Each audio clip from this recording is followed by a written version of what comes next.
my students in my in-person class are doing a great job with this, because this has been a big focus of the class, is to capture and acknowledge joy and enthusiasm whenever it shows up, regardless of what we're working on.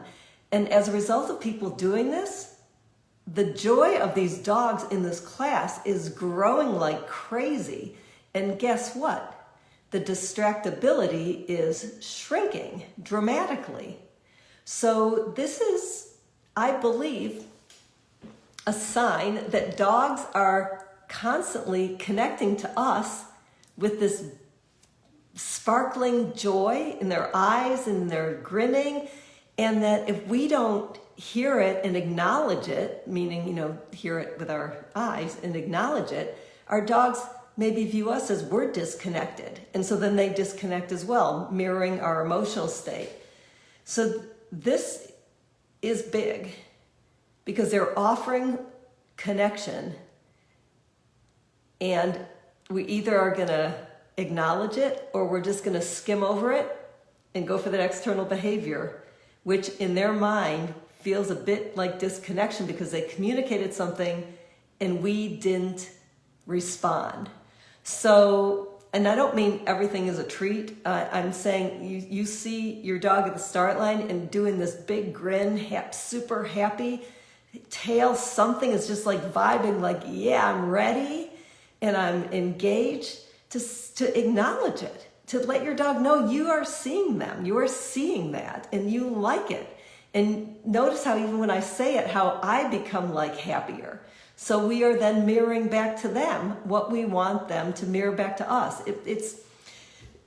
I believe if you can get the focus on this, that all of that external behavior stuff becomes super easy to train. Honor your dog, Catherine Kelly says, yeah. And listen, be an active listener, with our eyes and our ears and every sense we have. That I honestly think that our dogs are thinking we disconnect and then they disconnect in response when we don't acknowledge what they're communicating. And often what they're communicating is fantastic, right? It's super happy readiness and we just take it for granted maybe. Or if they're acknowledging like, oh my God, this is a bit too much, we need to acknowledge that as well so that they go, oh yeah, okay, she gets it. This is a little bit too much for me, and I know, we're here together in it. So all of this ocean stuff really simplifies training and makes all those external behaviors, when you think about them, most of them are really simple for the dogs. It makes learning happen faster and it's more fun for the dogs, which in turn is more fun for us. So there.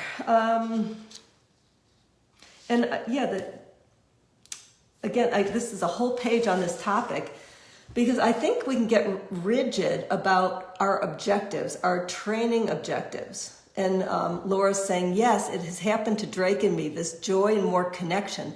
Yeah, so Laura's in my in-person class and Drake I think he's 8, and he started off trotting, happily, I guess, through the sequences I was setting up. And he was being an obedient boy. He was following Laura, but the joy that he's expressing is actually brought tears to my eyes, that he is smiling and he is eager and ready to go. And he's driving ahead of Laura now in a way that he never had before. So, and Laura has transformed. I mean, that just gives me chills just thinking about it, that she is a different vibing person. She is joyful now instead of we're doing this exercise, kind of serious about it. So this shift that I'm talking about is away from these rigid training goals. Like I have the goals that I want to train, but we can be missing out on all of that really important underlying connection if we are too focused on the thing we're trying to train, that we're missing out on all the feedback the dog is giving us. And we are also then presenting an attitude that the dog is then going to mirror, because dogs mirror our emotional states, right? They And then we've got our dog mirroring serious, this is serious business versus this is super fun. So it's all the more reason to prioritize joy, enthusiasm, connection, and fun. And agility, for the most part, is really fun. It is not like boring stuff like, I don't know, obedience might be not as self-gratifying because dogs aren't moving as much, but for the most part, agility is running and jumping and playing with the person. I think it is self-gratifying, and the skills are easy to learn, especially with some of these great training techniques that we have today that weren't around 10, 20, 30 years ago. So consider this a game, because it really is, and consider yourself playing with your dog, because it really is that as well, if we don't take ourselves and our goals too seriously. So let's see.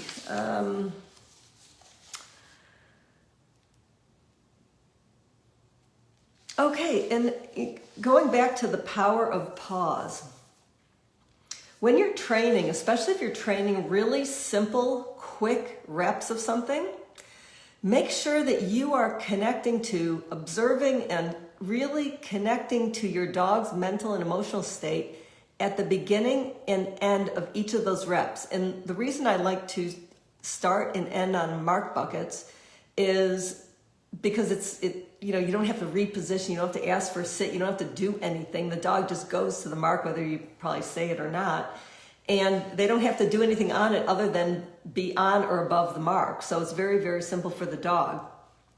But you're going to wait and you're going to check in with your dog when they're on that mark bucket. Then you're going to do the thing that you've put between the two mark buckets, which is the thing you're training. So you've got the easy mark bucket, you've got the slightly harder thing in the middle, and then you're going to release them to that other mark bucket, which is, again, the simple action that is self-gratifying because it's been highly rewarded. And again, you're going to check in with your dog, and you're just going to see where your dog is for a split second of a pause. And if your dog, if you feel like, not quite sure, you can recomb off the mark, you can throw a toy, you can tug, you can have them chase your hand with food, whatever your dog would enjoy. You can take a 2-minute break, send them back to the first mark, go mark, whatever it is, and try it again and see if your dog shows slightly higher level of confidence or joy or enthusiasm for the harder thing you're training between the two mark buckets. And just observe. And if you feel like, you've done 3 reps, you're getting kind of the same, not quite sure, then end the session and think about, how can you mix this up in a way that is going to present this differently? And it becomes just one experiment after another experiment. And the best way to learn how to take this experimental perspective on training is to train something that you don't have a goal attached to. And the reason I like this mat targeting so much is, you could turn it into running context if you wanted to. You can use it for jump training to teach dogs to add a stride. So it has its benefits that you could use it for. But if you can keep it in this mindset or mind frame of, I'm training this to see how well I can train this external behavior while creating super joyful, enthusiastic, fun confidence in my dog. That's the goal. And it's something you can do indoors. I trained both terriers in the early Dakota stuff in a hallway with a mark bucket, an object, and another mark bucket. So this can be done because you don't want a lot of speed anyway at first. And so this is great for rainy, snowy day stuff. And you can even add turns if your hallway has doors going right and left. That's a whole other topic though. So really the differences between the dog trainer mentality, which is, doing all the right mechanics and doing things in this very gradual, laboratory style way, and keeping notes about everything you're doing and how many reps the dog was correct and all that, which is useful. It is. I don't have the patience to actually keep that records like that, but I'm sure it has many benefits. But that is the main focus on the external mechanics, and you can get lots of things trained, and you can do it very well using good training mechanics and using a clicker and all of that. But this other way of training that is more interesting to me, it's more fulfilling, more self-gratifying, is being a dog connector versus a dog trainer, and seeing what comes when it's a collaboration. So letting the dog lead the next session instead of me having this plan and we're going through it step by step.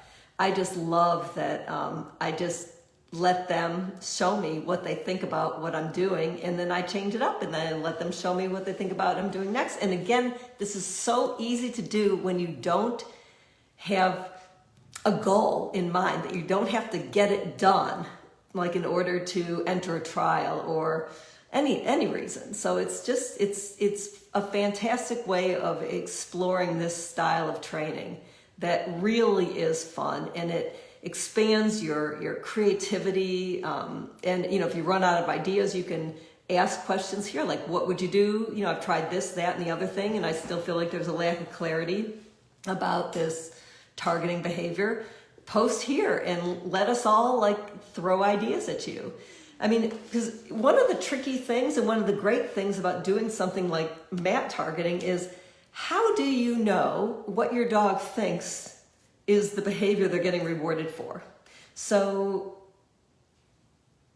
a dog is targeting a mat with his front feet and his rear feet, and I'm giving him rewards for that, but I want him to do his rear feet. How the heck am I going to communicate to my dog that it's rear feet when the front feet are hitting every time, as well as the rear feet? And so you just keep setting things up until you start getting some reps without front feet and you still get the rear feet, and you play with it. I mean, this is just an experiment, and I'm having a blast.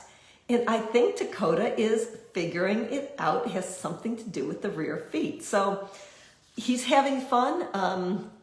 I'm having fun. And if this continues to go well, I might even shift him to a running dog walk. Not because I want a running dog walk, because I actually don't.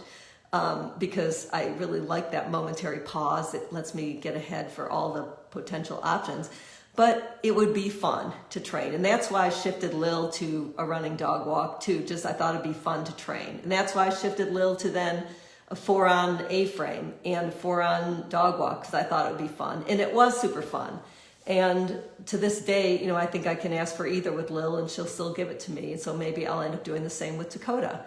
Just for fun though. These are just for fun things to train. And they're great again for those rainy winter days that you can just do variations of this stuff with very little space. That, you know, even 2 feet to the mat and then a mark bucket to the left and right, you can be training your directionals from this mat sitting on the floor in front of your living room sofa. So there's no limits to how much fun you can have doing training things if you're open and expansive in your thinking.